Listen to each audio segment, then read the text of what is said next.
ህይወት ንፋስ እንደሚያውለበልበው ሻማ ናት። በየትኛውም ሰዓት የተነሳ ጠንከር ያለ ንፋስ በቅጽበት የሚያጨልማት የሰው ልጅ ህይወት መደምደሚያው ሞት መሆኑ ባይካድም በቅጽበት ሲጠፋ ግን እጅግ ያስደነግጣል። ድንገት ሲጨልምም ያስከፋል።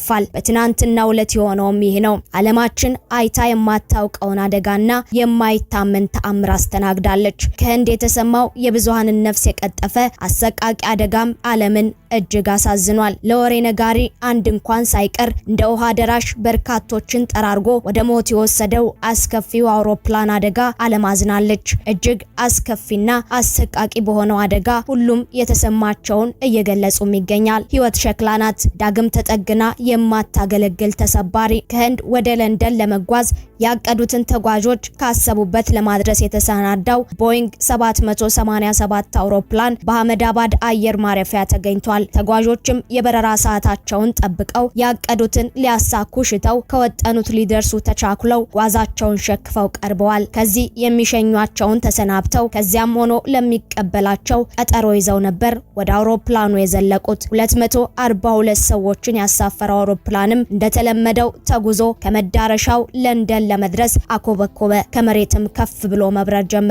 በአየር ላይ የአንድ ደቂቃ ርዝማኔ ያህል ሳይቆይ ግን ዓለምን ያስደነገጠው አደጋ ተፈጠረ። ህፃን ጎልማሳውን ያሳፈረው ወንድ ሴቱን የያዘው አውሮፕላን ተከሰከሰ። እጅግ አሰቃቂ አደጋም ተፈጠረ። ሁሉም እንዳልነበር ሆነ። የአውሮፕላኑ ክፍሎች ተበታተኑ፣ በእሳትም ተያያዘ።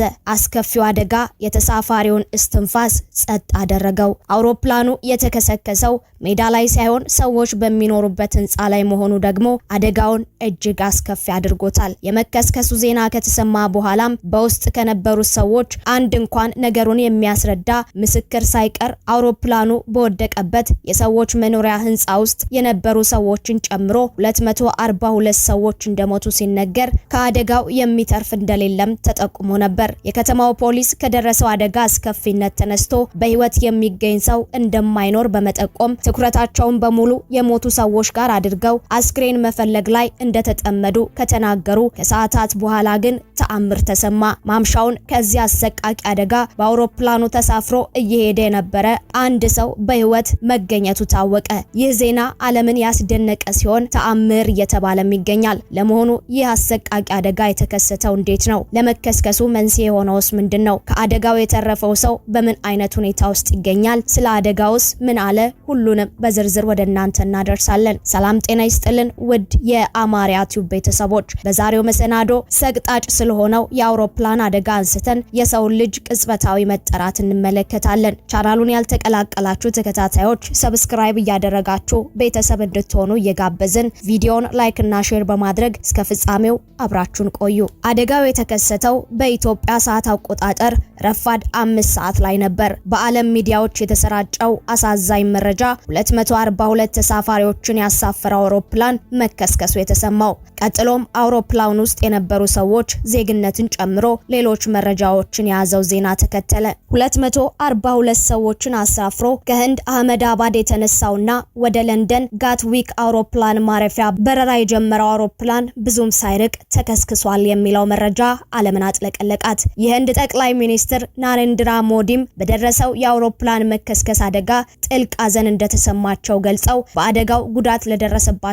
ቤተሰቦችም መጽናናት ተመኙ። ከአየር መንገዱ 12 ሰራተኞች በተጨማሪ 169 የህንድ፣ 53 የብሪታንያ፣ 1 የካናዳ እንዲሁም 7 የፖርቹጋል ዜጎች በአውሮፕላኑ ተሳፍረው እንደነበረም ተዘገበ።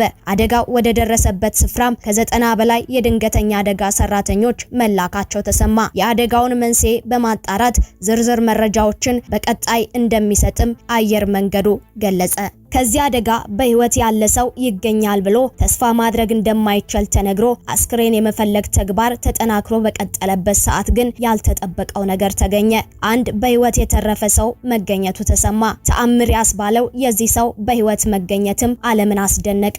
በህንድ አህመዳባድ ከተማ አቅራቢያ 242 ሰዎችን አሳፍሮ በተነሳ የመንገደኞች አውሮፕላን ላይ በደረሰ አደጋ እስካሁን በአውሮፕላኑ 11A መቀመጫ ላይ የተቀመጠ አንድ እንግሊዛዊ ተሳፋሪ መትረፍ መቻሉም ተነገረ። የአህመድ አማድ ፖሊስ ኮሚሽነር ጂኤስ ማሊክ በመገናኛ ብዙሃን እንደተናገሩት ወደ ለንደን ሲያቀና በተከሰከሰው የኤር ኢንዲያን ቦይንግ 787 የመንገደኞች አውሮፕላን ውስጥ በ11A መቀመጫ ላይ ተቀምጦ የነበረ አንድ እንግሊዛዊ በህይወት መገኘቱን አበሰሩ። በባለስልጣናት የተጋራው የበረራ መግለጫ እንደሚያስረዳውም በዚያ መቀመጫ ላይ ያለው ተሳፋሪ የእንግሊዝ ዜግነት ያለው ሺሽዋሽ ኩመር ራምሽ በመባል የሚጠራ ግለሰብ እንደሆነም ታወቀ። ይህንንም ተከትሎ የህንድ መገናኛ ብዙሃን ስሙንና የመቀመጫ ቁጥሩን የሚያሳየውን ፓስፖርት አጋሩ።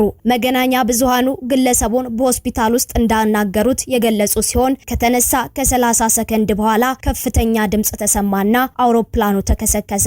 ሁሉም ነገር በፍጥነት ነው የሆነው ሲል መናገሩንም ዘግመዋል። በአውሮፕላኑ ውስጥ ከነበሩ 242 ሰዎች መካከልም 217ቱ ጎልማሶችና 11ዱ ህፃናት እንደሚገኙበት የተገለጸ ሲሆን 230 መንገደኞችና 12ቱ የበረራ ሰራተኞች መሆናቸውንም ዘገባዎች አመላክተዋል። ከዚህ ሰው መትረፍ አስገራሚ መረጃ በተቃራኒ ደግሞ በአውሮፕላን ውስጥ ሲጓዙ የነበሩት አንድ ሙሉ ቤተሰብ ታሪክ ደግሞ እጅግ ልብ የሚሰብር አጋጣሚ ሆኗል።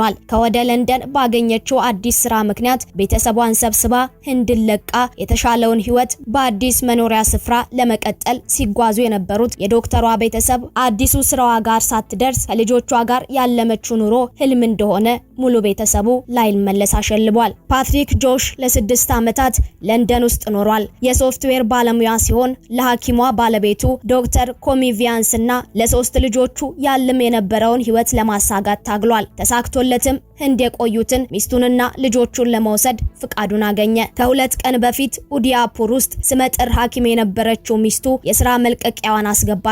ጓዛቸውን ለለንደን ጉዞ ሸከፉ። ወዳጅ ዘመድንም ተሰናበቱ። ትናንት ጠዋትም 5ቱ የቤተሰቡ አባላት በተስፋና በደስታ ተሞልተው ወደ ለንደን በሚበረው የህንድ መንገደኞች አውሮፕላን የጉዞ መለያ ቁጥር 171 ተሳፈሩ።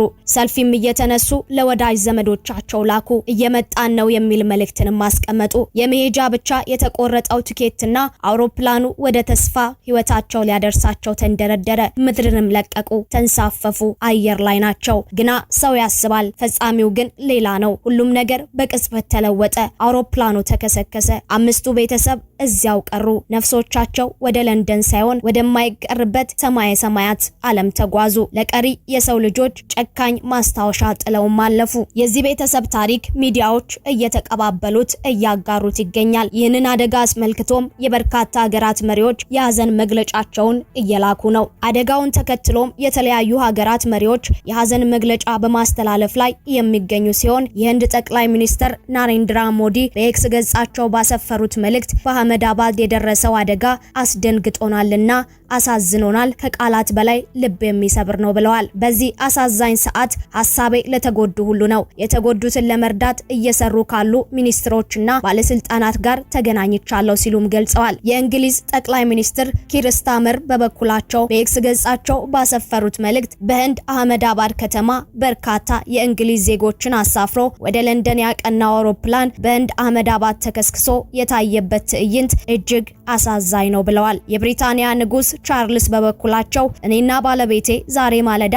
በአህመድ አባድ የተከሰተው አሰቃቂ ድርጊት በጣም አስደንግጦናል ያሉ ሲሆን ልዩ ጸሎታችንና ጥቅል ሐዘናችን በዚህ አሰቃቂ አደጋ ለተጎዱ ቤተሰቦችና ወዳጆች ሁሉ ይድረስ ሲሉ መልእክታቸውን አስፍረዋል። በተጨማሪም የፈረንሳዩ ፕሬዝዳንት ኢማኑኤል ማክሮን፣ የአውስትራሊያ ጠቅላይ ሚኒስትር አንቶኒ አልባኔስ፣ የአየርላንድ ጠቅላይ ሚኒስትር ሚካኤል ማርቲን፣ የአውሮፓ ህብረት ኮሚሽን ፕሬዝዳንት ኡርሱላ ቮን ዴር ሌይን እንዲሁም የቫቲካንና የባንግላዴሽ መሪዎች የሀዘን መግለጫቸውን ካስተላለፉት ውስጥ ይገኙበታል። አንዳንድ አደጋዎች ከሚያደርሱት ውድመት ባሻገር የሚነግሩን፣ ከሚነጥቁት የሰው ህይወት ባለፈ የሚያነቁን ይሆናሉ። ህይወት በቀጭን ገመድ ላይ የተንጠለጠለች በየትኛውም ሰዓት ልትበጠስ የምትችል ናት። ዋናው ነገር በተሰጠን እድሜ ውስጥ እንዴት እየኖርን ነው የሚለው ነው። ዛሬ በፍቅር ውስጥ እየኖርን ነው? የፈጣሪን ትዕዛዝ በመፈጸም ውስጥ እያሳለፍን ነው? ጠንክረን በመስራትስ በትዕግስት እየኖርን ነው ወይስ ለነገ ለመኖር ቀጠሮ ያዝን ስራችንን ለሚቀጥለው ያሻገርን ከፈጣሪ ጋር እየተጋጨን በፍቅር ከመኖር ርቀናል? እንዲህ ድንገት የነበረውን ወዳልነበረ ያው የነበሩትን ወደ ሞት የሚቀይር አደጋዎች እኚህንና መሰል ጥያቄዎችን ቆም ብለን እንድናስብ ራሳችንንም እንድንገመግም የሚያደርጉ ናቸው። መሰል አደጋዎችን ሰምቶ ከማለፍ አዝኖ ከመተው የቆምንበትን ህይወት እንድንመረምር ሊያደርጉን ይገባል። የህይወት መደምደሚያ ሞት እንደሆነ ቢታወቅም መቼና እንዴት ባለ ሁኔታ የሚለው ግን ማንም የማይፈታው እንቆቅልሽ ነው። በመሆኑም ለመስራት፣ ለማደግ፣ ይቅር ለመባባል፣ ያቀዱትን ለማሳካት፣ ከፈጣሪ ለመታረቅ ያለው ብቸኛ ጊዜ የተሰጠን ዛሬ ብቻ ነውና ዛሬን እንኖር ማለት እንወዳለን። ውድ የአማርያ ቲዩብ ቤተሰቦች አብራችሁን ስለቆያችሁ እያመሰገንን ዛሬ አሰናዳነውን መሰናዶ አበቃን። ዳግም በሌሎች ማህበራዊና ወቅታዊ ትኩስ መረጃዎች እስክንገናኝ በያላችሁበት ሰላም ሁኑልን።